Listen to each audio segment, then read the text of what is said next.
વસુમાણી બધા વીર કી જય। આજ પોષવાદ અમાવસથી બુધવાર તારીખ 29/1/2025 આપનું કરવાના માણી દાદા દર્શન કરી રહ્યા છો। આપણે સૌ ભક્તો સાથે મળી દાદા સ્તુતિ અને સ્તવના કરીશું। ધારેલું સૌ કામ સિદ્ધ કરવા છો દેવ સાચા તમે, નિર્વિઘ્નો સગળા વિનાશ કરવા છો શક્તિશાળી તમે।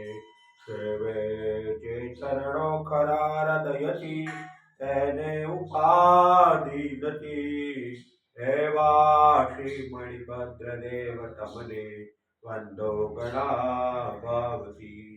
દેવા સુખ સમસ્ત જનને જે છે સદા જાગતા, સેવા કરનાર ના પલકમો કષ્ટો બધા કાપતા। સિદ્ધિ સર્વ